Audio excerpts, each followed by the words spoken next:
A luxury SUV pulls into a dusty roadside garage in the middle of nowhere. A wealthy mother steps out with her silent daughter in a broken wheelchair. The mechanic who meets them has no idea that fixing it will unlock a chain of events that will not only rebuild a life, but start a nationwide movement. What began as a simple repair will lead to a moment that stops time, changes hearts, and turns a forgotten man into a symbol of hope.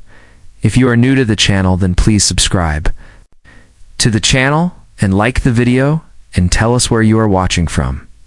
Now let's jump into the story. The desert heat rolled off the pavement like waves from a furnace. On the edge of Mesa, Arizona, a small garage stood quietly by the highway. A sign chipped and faded, "Reed Hart's Auto and Repair." Inside, a man named Nolan Hart wiped his hands with a worn rag. He had just finished tightening the bolts on a rusted pickup. The shop was quiet. Only the faint hum of cicadas and the occasional gust of wind moved through the stillness. Nolan, 52, was not a man of many words. He lived simply and worked with care. Once, years ago, he had built machines that helped people walk, move, and live again, but life had changed. Tragedy had come and gone. Now he fixed old cars and stayed out of sight. He looked up when he heard tires crunching across the gravel. A sleek black SUV came into view, the kind that didn't usually stop here. Nolan narrowed his eyes and watched as it rolled to a stop near the office. The driver's door opened. A woman stepped out in a pressed blouse and slacks. Her heels clicked sharply against the concrete. Her hair was neat, her sunglasses expensive. She scanned the garage with a look of quiet urgency. From the passenger side, a young girl emerged. Her name was Ivy. She was around 9 years old and moved slowly in an electric wheelchair. The left wheel clicked with each turn. The sound was sharp and uneven. Nolan walked over, wiping sweat from his forehead. The woman turned to him. "Are you Nolan Hart?" she asked. He nodded. "Depends who's asking." She extended a business card. "Claire Reynolds. This is my daughter, Ivy. Her chair keeps stalling. No one in town could fix it. Someone told us to come here." Nolan looked down at Ivy. Eyes were big and watchful. She didn't speak, but her fingers held tightly to a sketch pad resting on her lap. The wheels on her chair clicked again. Sound was small but stubborn. "Mind if I take a closer look, ma'am?" Nolan asked. Claire hesitated, then gave a short nod. Nolan knelt beside the chair. He pressed gently on the left wheel and heard a faint grinding noise. He ran his fingers along the base. The servo motor buzzed weakly. Something inside was misaligned. Maybe more. "What does it do when it stalls?" he asked, not looking up. To his surprise, Ivy answered. Her voice was soft, but steady. "It jerks. Sometimes it just stops. The wheel makes that clicking sound." Nolan looked up and gave her a small smile. "Thanks. That helps a lot." He stood and walked back to his workbench. The girl's words echoed in his mind. He grabbed a few tools, wiped the sweat from his hands again, and got to work. Claire and Ivy moved to a shaded bench near the front of the shop. Ivy opened her sketch pad and began to draw. Her hand moved quickly, with practiced ease. Nolan glanced over once and saw her sketching a chair with wings.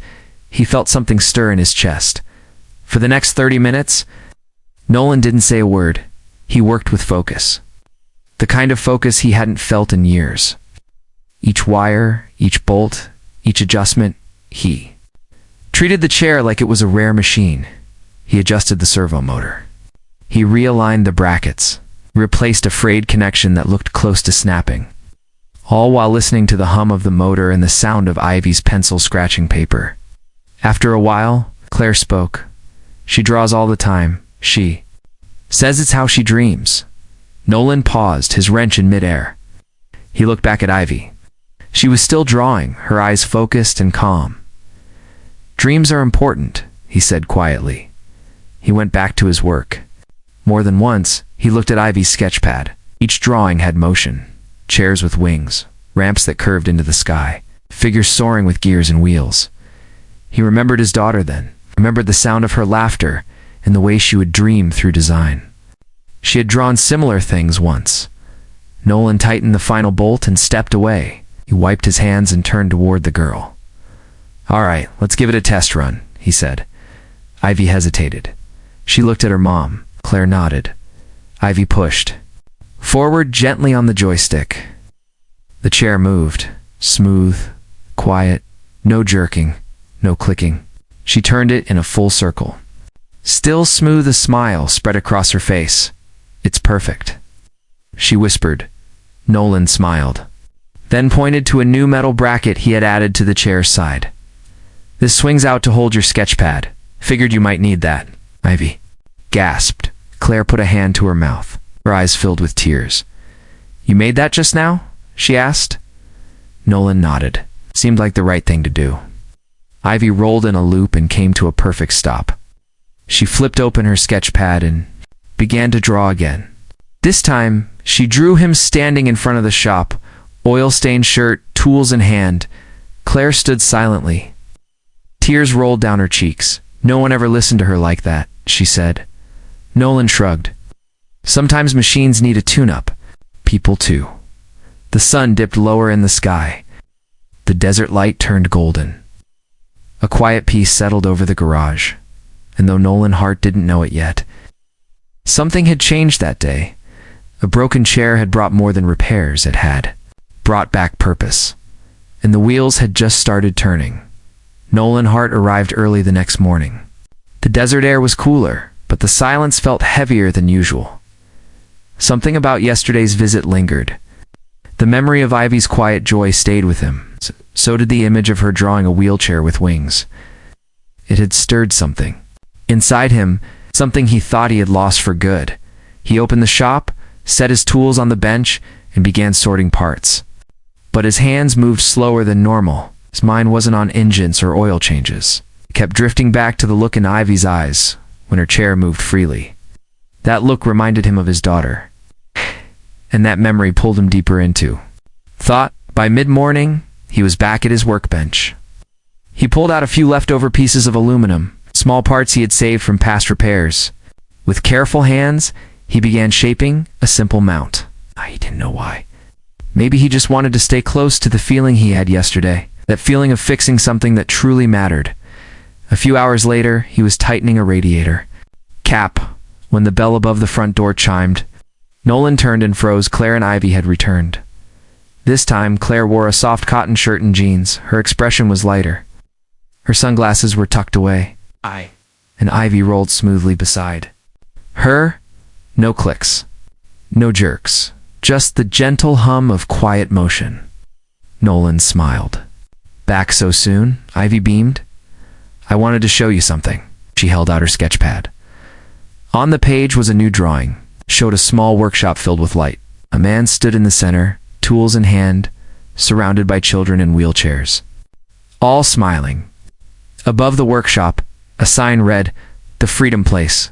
No one's breath caught. Claire stepped forward. She was holding an envelope and a folder. "There's something I didn't mention yesterday," she said.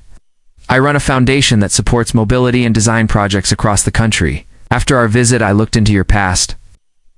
Looked down, not much to see back there. Claire shook her head gently. "That's not true. You used to build adaptive equipment for kids and veterans. Then the fire happened. Then after that, your daughter." Nolan turned away slightly. His jaw tightened. "Those memories still hurt. I lost the funding," he said quietly. "And after she passed, I lost the reason to." Claire handed him the folder. "I think it's time to rebuild. It's not just the machines, but the mission." Nolan opened it slowly. Inside was a check. $200,000. Below, it was a printed letter offering him a new start. Claire wanted to help him reopen his design workshop, to build custom mobility devices for those who needed them most. Nolan stared at the papers in silence. "Why me?" Claire glanced at Ivy. "Because you did something no one else did. You listened. You cared. My daughter has seen dozens of doctors, engineers, and specialists. They gave her tools. You gave her freedom." Ivy rolled forward. In her hand was another sketch. This one showed Nolan holding a wrench like a sword. Behind him, wheels turned into wings. Her drawings were full of hope. Nolan blinked. His voice came low. "I haven't felt this kind of purpose in years." Claire smiled. "Then maybe it's time to feel it again." They sat together for a while. Under the awning outside the garage, Ivy sketched while the adults talked. Claire shared her hopes for the foundation. Nolan spoke quietly about his past, about the joy of building devices that gave people their independence. He told them about a boy who once rode a custom tricycle for the first time, about a woman who walked again with the help of a support frame he had designed from scrap metal.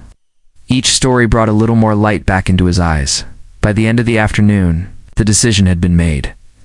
Nolan would reopen his workshop, not for profit, not for fame, but for the people who needed someone to believe in them. That evening, as the sun dipped below the mountains, Nolan stood in his storage shed. Dust covered everything. His old 3D printer sat crooked on a shelf. His design tools were buried under tarps. It looked like a forgotten place, but to him, it felt like home. He began by clearing one corner. He lifted the tarp off an old steel bench. He wiped it clean, bolt by bolt, screw by screw. He worked quietly, methodically. In his mind, he kept seeing Ivy, the way she had smiled, the way her hands moved as she drew. He thought of his daughter, how she used to sketch on napkins at the kitchen table. Nolan was not just rebuilding a shop, he was rebuilding a part of himself. And this time, he would make sure it lasted. Outside, the sky turned deep orange. The air cooled. And for the first time in a long time, Nolan felt like the gears inside him had started turning again. He didn't know where this road would lead, but he knew one thing. He wasn't walking it alone anymore. The morning sun rose slowly over Mesa, casting long golden shadows across Nolan's workshop. He stood in the middle of his old storage shed, now cleaned and organized. Dust had been swept away. Tools were sharpened. Blueprints lined the walls once again. Called it the Forge. It was more than a name. It was a promise to build not just devices but dignity. Nolan had been working for a week straight. He repaired his old machines, brought new ones in with the money Claire had given him, and cleared space for future projects. Worked without fanfare, without noise. It's just steady focus and a quiet hope. Then one afternoon he heard it. The sound of tires crunching gravel. Nolan looked up from the bench. The same black SUV had returned. The one that first brought Claire and Ivy to his door. But this time, it didn't feel like a surprise. It felt like a continuation of something that had only just begun. Claire stepped out first. She wasn't dressed like a corporate executive now. She wore sneakers and a soft green sweater. She looked more at ease, more herself. Ivy rolled out next, her chair moving smooth and silent across the gravel. Nolan stepped outside to greet them. "Good to see you again," he said, wiping his hands. Ivy smiled wide. "I've been drawing every day since the fix." That simple sentence tugged at something inside him. He nodded and opened the door to the workshop. "Come see what you started," he said. Inside, Claire and Ivy took in the space. Wooden shelves, lined with parts. A bench filled with tools, sketches of future designs pinned to the wall. On one table was a half-built mobility cart for a child who couldn't sit still. On another, a wheelchair frame made from recycled aluminum. Ivy looked around with wonder. Her sketchpad was already in her lap, pencil moving without hesitation. Claire stepped closer to Nolan. She held a small stack of papers in her hands. A letter, a folder, and a card. "I want to introduce you to someone," she said. From the back seat of the SUV, another woman stepped out. She was older, with silver hair pulled back in a clip and a sharp but kind look in her eyes. She wore a blazer, but not the kind that made her seem distant. Her steps were calm, confident. "Nolan Hart," Claire said. "This is Margot Delaney. She's the director of the Westbridge Foundation. They're launching a national center for mobility innovation in Phoenix." Nolan nodded, unsure of where this was going. Margot stepped forward. "We've heard about what you did here. It's not just the fix, but the care. The way you brought life back to a girl through something so simple." She looked around the workshop, then back at Nolan. "We don't just need engineers. We need people who understand what these machines mean. People with heart, Nolan raised an eyebrow. I'm just a mechanic. Margot smiled. Maybe. But a mechanic who changed a life. She handed him the folder. Inside was an official offer. They wanted Nolan to lead the design and development team at the new center.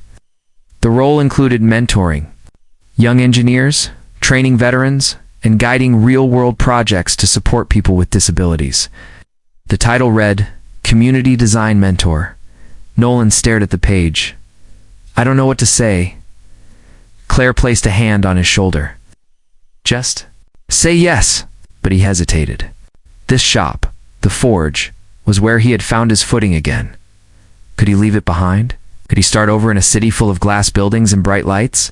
As if sensing his doubt, Ivy rolled forward. I made something, she said. She handed him a folded piece of paper. Inside was a drawing. It showed Nolan in the middle of a large room, surrounded by people of all ages. Some in chairs, some with walkers. Some standing tall with tools in hand. And in the corner of the drawing, a sign that read, Built with Care. Each figure in the drawing had a light drawn on their chest. Nolan's eyes filled with emotion. This is what it could be, Ivy said. Nolan looked around his workshop. He saw the promise. He saw the memories. But more than anything, he saw the future. He turned back to Margot. Can I keep this place running too? Margot nodded. Absolutely. We can help you turn it into a satellite center, a place where rural kids and veterans can learn hands-on. Nolan took a deep breath. Then yes, let's build something better. The next morning, the town buzzed with quiet news. The old mechanic shop was becoming something more. People started dropping by. A father whose son needed a custom walker. A teacher looking for help with a student's brace. A veteran who had lost his leg and needed a ramp for his pickup truck, and Nolan said yes to all of them. He didn't just fix machines. He gave people a way forward. Ivy visited often, always with her sketch pad. She helped brainstorm new ideas and tested devices when no one else could. Claire became more than a sponsor. She became a friend, a believer in what could happen when one person decides to care deeply. By the end of the week, a new wooden sign hung outside the shop, the forge beneath it. A line carved with care. Freedom starts here. And it had not. Just for the people who came through the door, but for Nolan too. His hands had once built machines now.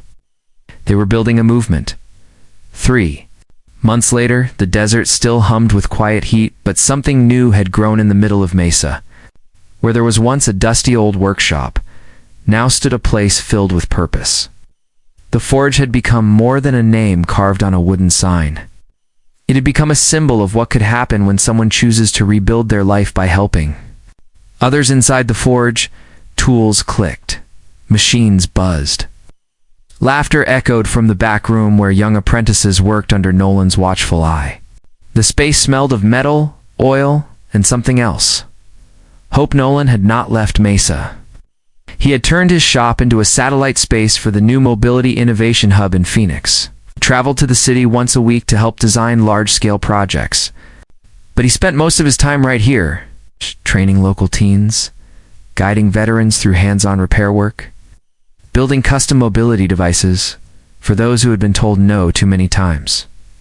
One of his apprentices, a 19-year-old named Maisie, was learning to weld an adaptive bike attachment for a child with a missing limb. Her hands shook slightly at first, but Nolan stood beside her, steady and calm. That's good work, he said. Keep your angles steady. Maisie grinned. You think I'll ever be as good as you? Nolan chuckled. You'll be better. That's the point. Across the room, Ivy sat at a large drafting table. She had become the forge's youngest team member. She sketched new designs daily and even helped test equipment before it went out to families. Her latest idea was a foldable tray for kids who needed space to write while seated in smaller chairs.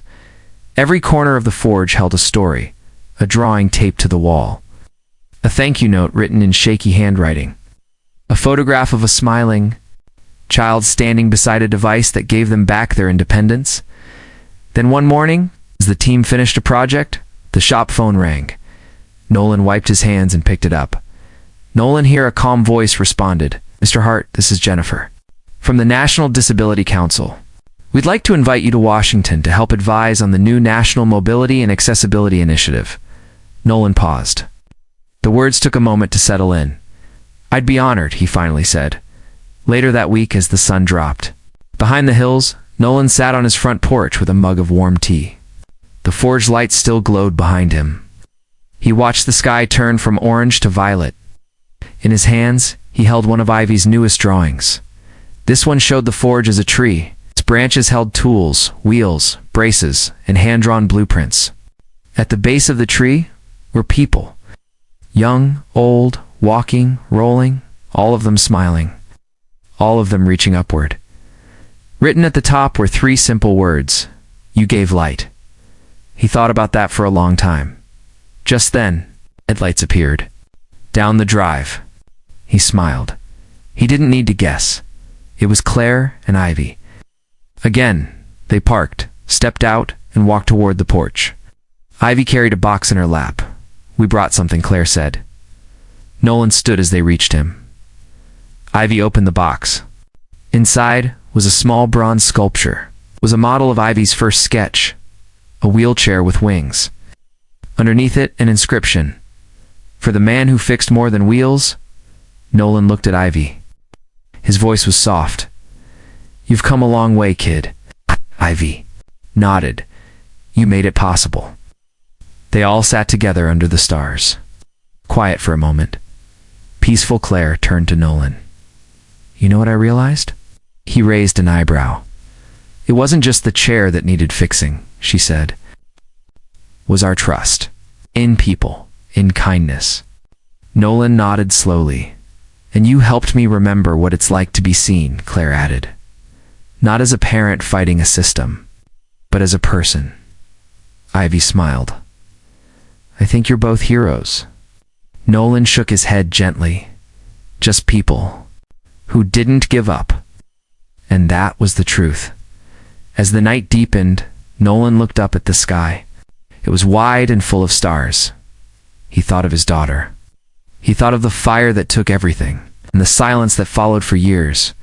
But that silence had been broken by a broken chair, by a child who dreamed in sketches, by a mother who never stopped fighting, and by a man who picked up a wrench and started again. The next morning, a crowd gathered in downtown Phoenix for the grand opening of the Winslow Mobility Innovation Hub. Reporters stood ready. Cameras flashed, polished. Floors and glass walls shone in the sunlight. Nolan stood near the entrance. Uncomfortable in a suit, but ready, Ivy and Claire were in the front row. Ivy now sat in a custom chair, lightweight and sleek, built entirely by Nolan's team. She waved when their eyes met.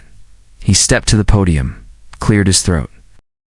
I've never been one for speeches, he said. The crowd chuckled. But I know how to fix things.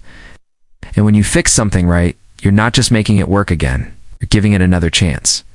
He looked toward Ivy. That chair brought me back to life. And now, this center will do the same for others. Behind him, one of Ivy's framed drawings hung on the wall. It showed people of all kinds building something beautiful together. Nolan stepped back as applause filled the room. He didn't smile for the cameras. He smiled for Ivy, for the forge, for every person yet to walk through those doors, because sometimes the right fix does more than move wheels. It sets lives in motion and gives freedom its wings.